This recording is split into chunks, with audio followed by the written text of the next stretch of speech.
기도하는 가정에 소망이 있습니다. 기도하는 교회,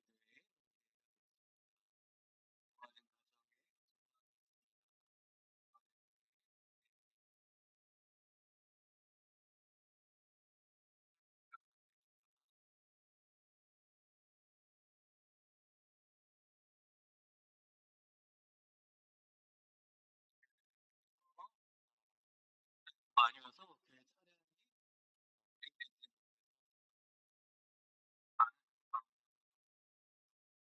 찾아와 주셔서 또한 감사를.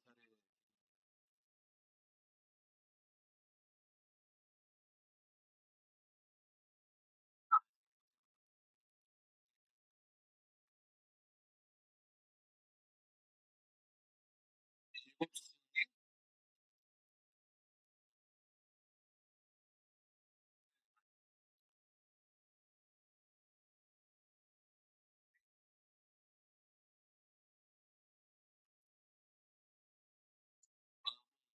혹은 2학년 때부터 숙제하면 앞에 와서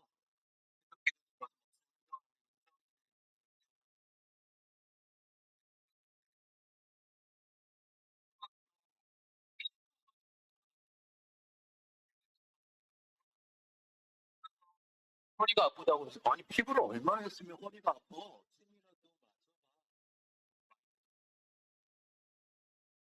그랬었는데 맞으러 가야 되는 게 아니라 진단을 받으러 그랬는지 그때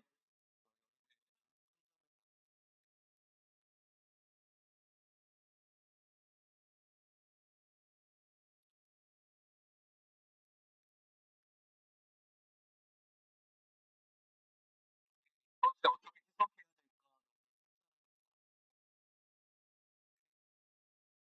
말씀이 사실은 그냥 말씀을 준비하는 게 아니라 내 삶에 들어온 이 말씀을 이렇게 쭉 가사를 가지고 찬양 CCM 가사로 말씀을 준비하라고 한 이유는 여기는 우리 교인들과 특별히 저를 위해 위로하시기 위해서 이 막막한 해석하게 하기 어, 이야기를 하는 거죠. 다른 마이크들을 다 꺼보세요. 지금 지직지직 소리 나는 게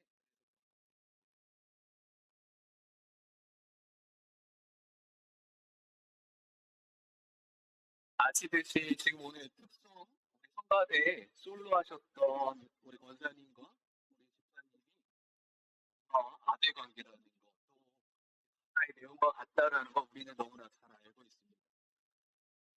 제가 이 찬양 준비, 이 설교에 이 찬양을 가져오게 된 이유는 2015년 만나교회에서 예배 시리즈 설교를 할 때, 이 집회를 할 때 교회가 크다 보니까 항상 그 집회를 할 때 주제 가를 만듭니다. 그때 김병삼 목사님께서 가사를 쓰신 거예요. 작사를 직접 하시고 그곳에 음악 디렉터 목사님이 이 곡을 붙여서 우리에게 온 곡입니다. 그래서 예배란 무엇인가, 말씀 무엇인가, 성경에 대한 정말 정확한 해석이 들어있고 우리 인생에 말씀이 어떻게 왜 들어와야 되는지 잘 이야기하고 있기에 저희가 오늘 이 말씀, 이 CCM 가사의 내용을 가지고 이 말씀을 어떻게 받아들여야 되는지 보도록 하겠습니다. 그러게 오늘 주보 뒤에 오늘 이 곡을 마지막에 부를 텐데 이 가사들을 보시면서 시작하셔도 됩니다. 첫 번째 PPT 보여주시면 1절이 이렇게 시작됩니다. 내 삶에 들어온 주님의 말씀이 내게 빛이 되시니 내 삶의 어두운 절망 가운데 소망 보게 하시네. 로마서를 이제 목사님께서 이제 집회를 위해 말씀 쭉 준비하시면서 말씀은 우리에게 무엇일까라고 생각했을 때 그가 첫 번째 정의를 내렸던 것은 이 가사에서 나오듯이 말씀은 빛이다라는 말씀을 붙잡았습니다. 오늘 본문인데요. 시편 119편 105절 말씀입니다. 다시 한번 저희가 보도록 하겠습니다. 내 말씀은 내 발에 등이요 내 길에 빛이니이다. 한 번 더 읽겠습니다. 주의 말씀은 내 발에 등이요 내 길에 빛이니이다. 저희 교회도 큐티하는 교회이기 때문에 이 말씀은 외우셔야 합니다. 큐티하는 모든 교회 1번 말씀이기 때문이에요. 주의 말씀은 내 발의 등이요 내 길의 빛이니이다. 그래서 이 말씀의 주제를 저는 이렇게 첫 번째, 3대주 중에 첫 번째를 이렇게 적었습니다. 다음 문장을 보여주시면 이렇게 같이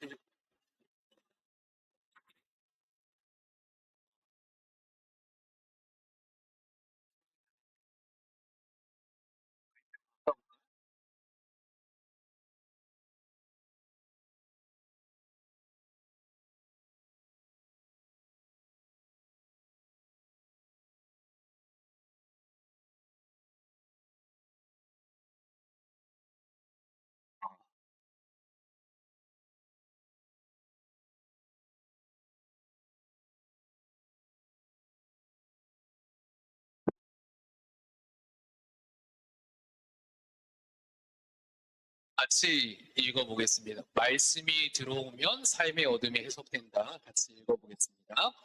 말씀이 들어오면 삶의 어둠이 해석된다. 가사는 이렇게 시작됩니다. 내 삶에 들어온 주님의 말씀이 어떤 방식으로든 말씀이 우리 곁에 옵니다. 근데 그게 빛이 된다고 해요. 성경 말씀 계속해서 빛이 됩니다. 근데 그 빛은 어떻게 되냐? 삶의 어두운 절망 가운데 소망 보게 하시네라고 되어 있습니다. 이 땅은 굉장히 여러 가지 어둠이 있습니다. 너무너무 많은 어둠이 있습니다. 사실 우리 박순주 권사님네 가정은 그 3년 전에 찾아왔던 그 일, 우리 은정이에게 찾아왔던 그 일뿐만이 아니라 그리고 그 가정에 또 그 아버지였던 우리 조성영 성도님이 또 암이 걸렸잖아요. 또 투병 중에 있잖아요. 그리고 이 절묘한 건데 이것을 어떻게 해석해야 될지 모르는 가운데 있고 그것을 우리가 다 지금 담고 있잖아요. 그리고 이것을 왜 하나님께서 이런 일을 이 한 가정이 이런 일을 한꺼번에 주셨을까라고 고민을 아니 이 우리 교인들도 오늘 성가대에서 솔로 하셨던 우리 윤희 권사님 가정도 이런 일이 있었고 여기 계신 모든 분들도 이런 어둠과 절망이 있었습니다. 그러기에 우리가 말씀을 붙잡아야 되는 이유 중에 하나가 거기에 있는 거예요. 이 이유가 무엇일까? 이 의미가 무엇일까? 왜 하나님은 우리에게, 하나님 믿는 백성들에게 이 어려운 일을 우리에게 수락하신 것일까? 하나님 막으실 수도 있으셨는데 왜 그러셨을까?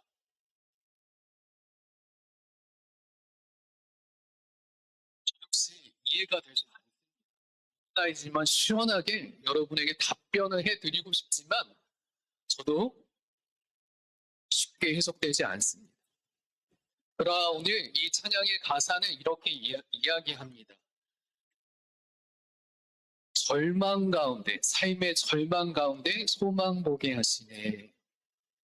어둠이 없다고 하지 않습니다. 성경은 우리의 어둠이 없다고 하지 않습니다. 어둠이 있지만 그 어둠 가운데서 절망 가운데서 소망을 볼 수 있게 해주는 것이 말씀이라고 합니다. 말씀에 우리가 붙들어야 되는 이유 중에 그 우리에게 닥쳤던 그 의미를 해석할 수 있게 하기 때문에 그 말씀이 필요하다고 합니다. 제가 분명하게 말할 수 있는 것은 우리 은정이는 너무 힘들게 산소호흡기까지 끼면서 그 집에서 생활했었는데 살도 다 빠져버린 그 상태로 아픈 가운데 지냈지만 이제 그 고통받던 몸에서 이제는 하늘나라에서 내려오는 그 예쁜 얼굴로 다시 건강한 몸으로 오늘 이 시간 이미 천국에 들어가서 우리 믿음의 선배들과 지금까지 누리지 못했던 저에게 그 얘기를 했었거든요. 이제 암이 걸리면서 중학교 못 가니까 아이들처럼 같이 중학교 교복을 입고 싶다고 얘기했었는데 그 교복보다도 훨씬 더 좋은 하늘로부터 오는 새 몸, 새 옷을 입고 이제부터 영원토록 그는 우리 은정이는 천국에서 지낼 것입니다.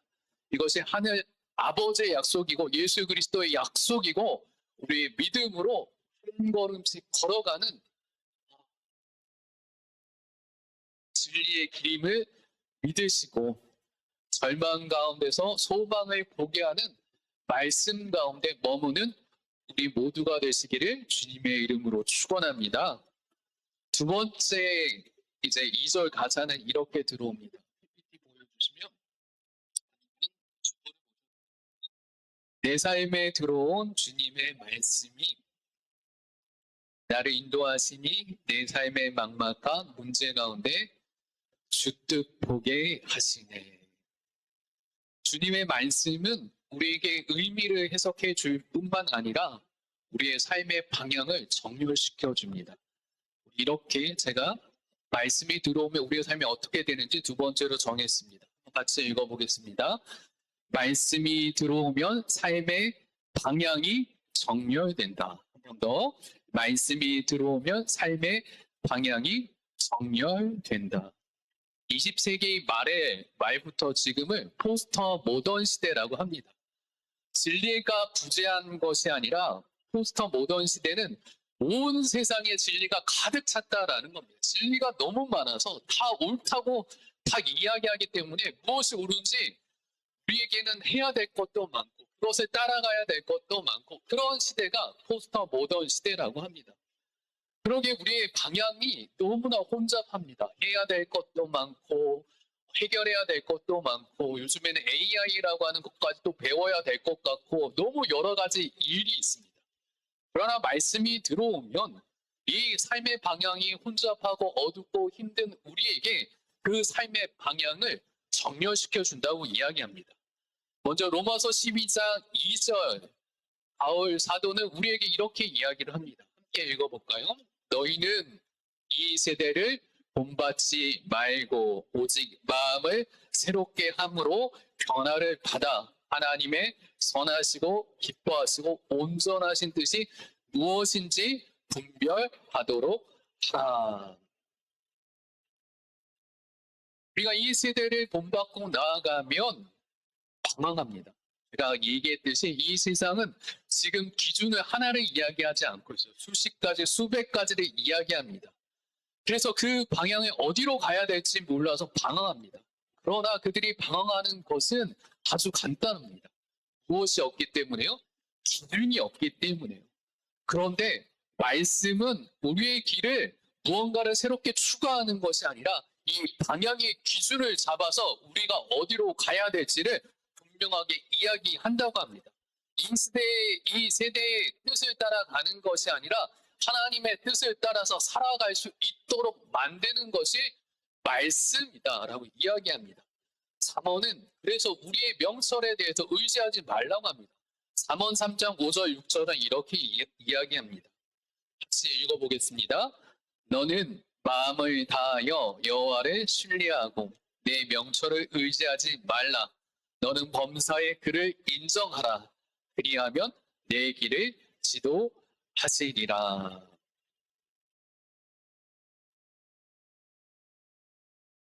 가사에 보면 삶의 막막한 문제 가운데 주뜻 보게 하시네. 주뜻 보게 하신다라는 말은 우리가 기도할 때 잘 생각해야 되는 것은 이 말뜻은 무엇이냐? 문제가 사라지는 게 아니에요. 우리에게 있었던 그 질병, 불치병이 낫는다는 이야기가 아닙니다. 경제적 문제가 해결된다는 이야기가 아닙니다. 관계의 문제가 해결된다는 이야기가 아니에요. 하나님의 뜻 가운데, 그 문제 가운데서 우리가 무엇을 선택해야 되는지, 그것을 분명하게 알 수 있게 한다는 것입니다. 여러분들도 지금 많은 선택의 문제 가운데 있을 것입니다. 우리가 말씀이 없다면, 말씀이 없는 삶이라면 어떤 선택을 하냐? 내게 유리한 삶을 찾기 위해서 어떤 것들 이리 갔다 저리 갔다 많이 선택하실 것입니다. 그러나 말씀이 있는 말씀은 우리에게 어떤 길을 선택하게 하냐? 더 옳은 길을 선택하게 합니다. 하나님의 뜻에 더 옳은 길을 선택하게 한다는 것입니다. 오늘 우리에게 한번 이 2026년도 또 주연절 첫 번째 주일 저희도 한번 생각해 봐야 됩니다. 1월이 아직 지금 달려가고 있기 때문에 내가 붙잡고 있는 이 삶의 기준은 무엇입니까? 말씀입니까? 아니면 나의 지식입니까? 아니면 계산입니까? 아니면 내 감정에 따라서 내 마음대로 하고 있습니까? 우리 하나님께서 우리에게 어떤 선택 앞에서 우리를 부르고 계신지 여러분들은 다시 한번 생각해야 되겠습니다. 그럴 때 우리는 다른 선택을 할 수 있습니다. 마지막 후렴 가사는 이렇게 됩니다. 말씀이 내게 역사하기를, 말씀이 내게 살아있기를, 하나님 말씀을 듣겠나이다. 맨 마지막 세 가지, 주님의 뜻대로 살겠나이다. 이렇게 가사를 쓰신 이유는 이유이기 때문입니다. 말씀이 들어오면 삶이 순종으로 재편된다. 세 번째를 보여주십시오. 세 번째. PPT 넘겨주세요. 읽어보겠습니다. 말씀이 들어오면 삶이 순종으로 재편된다.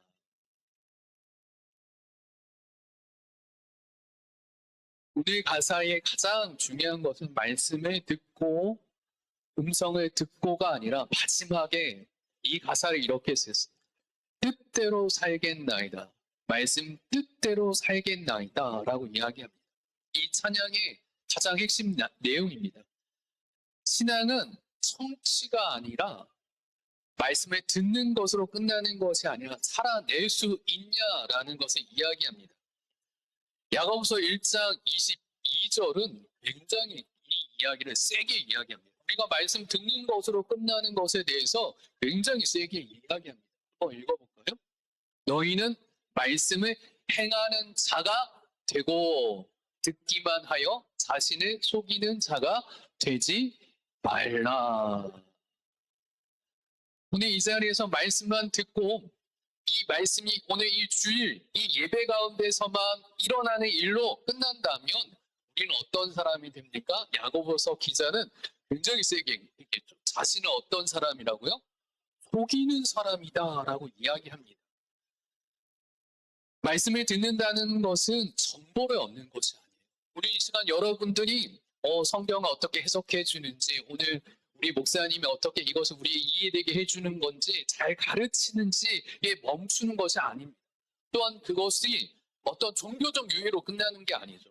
주일날이지만 주일날인데 예배를 드리지 않으면 어느 날 예배를 못 드릴 때도 있잖아요. 그럼 우리가 어떻게 해요? 예배 안 드리거나 우리 믿는 사람은 어떻습니까? 막 찜찜하잖아요. 그러니까 이 찜찜함 해결하기 위해서 예배만 딱 드리고 가는 거로 끝난다면 종교적 유예인 거예요. 어떻게까지 나아가야 됩니까? 말씀을 듣는 것에서 말씀을 살아내는 데까지 가야 됩니다. 말씀을 살아낸다는 말은 무엇입니까? 제가 가장 강조하는 거죠. 우리의 삶의 주도권을, 내 삶의 주도권, 선택권을 누구에게 드리는 거예요? 하나님께 맡기는 거예요. 그렇게 살아가겠다고 이야기하는 겁니다. 주일 예배를 넘어 우리의 삶의 가운데서 월요일, 화요일, 수요일, 목요일, 금요일, 토요일까지 이 말씀대로 살아내는 것이 우리의 신앙이라는 거예요. 믿으십니까? 그것이 바른 신앙이라고 믿으십니까? 맞습니다. 그렇게 살아내셔야 돼요. 그래서 예수님도 요한복음에서 이렇게 얘기하셨어요. 요한복음 10장 27절 같이 읽어보겠습니다. 내 양은 내 음성을 들으며 나는 그들을 알며 그들은 나를 따르느니라. 이 장면을 생각해 보십시오. 목장 이렇게 울타리가 있는 데가 아니에요. 지금 이 이스라엘에서 양을 친다는 것은 어떻게 하냐면 지금처럼 이렇게 풀밭이 많은 데가 아니라 그 어떤 한 도시가 있다죠. 목포가 있다 하면 이 양을 어떻게 하냐면 양을 여기서부터 최대한 갈 수 있는 지역까지 갑니다. 뭐 쉽게 얘기하면 뭐 광주든 전주든까지 일단 양들을 다 끌고 올라갑니다. 끌고 올라갑니다. 그리고 나서부터 어떻게 하냐면 그 전주 지역에서부터 풀들이 나잖아요. 그 풀들이 우기 때 풀들이 났던 것들 먹으면서 점점 내려오는 거예요. 어디까지? 우리 목포까지 내려오는 거예요. 그래서 그 양들 틈에서 자면서 끊임없이 내려오는 겁니다. 그런데 주위에는 들짐승도 있고 곰도 나오고 하는 이런 상황인데 전주까지 간 상태예요. 양들이 목자 얘기를 들어요. 자, 이제 다음 목소지가 있는 광주까지 가겠어요 하고 양들을 데려갑니다. 그런데 양들 중에 이렇게 반응을 하는 거예요. 잘 들었습니다 하고 나는 어디 있겠다? 전주에 있겠다 하면 어떻게 되나요? 양이 혼자 남게 되면 어떻게 될까요? 목자 없이 혼자 남게 되면 어떻게 될까요? 그는 죽거나 짐승에 잡혀 먹을 거예요. 살아낸다는 것은 어떤 거냐? 목자의 음성을 듣고 예수 그리스도의 음성을 듣고 예수 그리스도를 따라갈 때 우린 그 보호 아래 들어가 그 은혜 가운데 살아감을 기억하시기를 바랍니다. 그래서 요한복음에서 예수님은 내 양은 내 음성을 들으며 나는 그들을 알며 그들은 나를 따르느니라.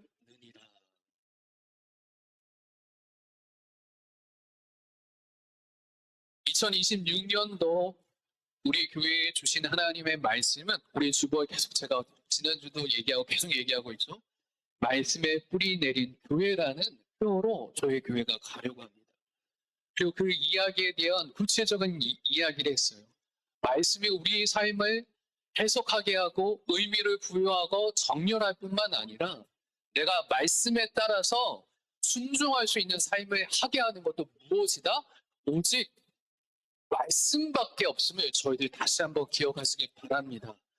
저희 교회 또 제가 매주 이제 광고하죠. 이제 오늘로 이 책 꺼내지 않겠습니다. 왜냐면 오늘 한 번 더 광고하는 건 저희 교회 큐티하는 교회가 됐어요. 그리고 제가 이 책을 한 번 더 꺼낸 이유는 내일부터 마태복음부터 다시 시작됩니다. 혹시 큐티를 시작하지 못했던 우리 교인들도 내일부터 마태복음부터 시작하기 때문에 이 말씀을 붙들고 한번 다시 말씀의 뿌리를 내리시기를 바랍니다. 그렇다면 우리에게 닥치는 이 말도 안 되는 해석도 안 되는 일들에 대해서 조금 시간이 지나면 말씀 우리에게 해석을 주실 것이고 우리의 삶을 선택할 수 있게 하실 뿐만 아니라 내가 이 복잡한 이 시대에 무엇을 하나님의 말씀을 살아내는 가장 근본적이고 근원적인 힘이 되게 하는 게 무엇밖에 없다? 말씀밖에 없음을 다시 기억하시길 바랍니다. 오늘 이 찬양은 이 가사는 그냥 노래가 아니라 어쩌면 우리 김병삼 목사님의 신앙의 고백문이었던 것 같습니다. 말씀이 빛이 되고 말씀의 길이 되고 말씀이 삶이 되었습니다. 오늘 이 CCN 가사를 찬양을 부를 때마다 다시 한번 우리의 삶을 돌아보시고 우리의 이 길에 이 어두운 길 가운데 빛이 되시는 주의 말씀을 붙들기를 바랍니다.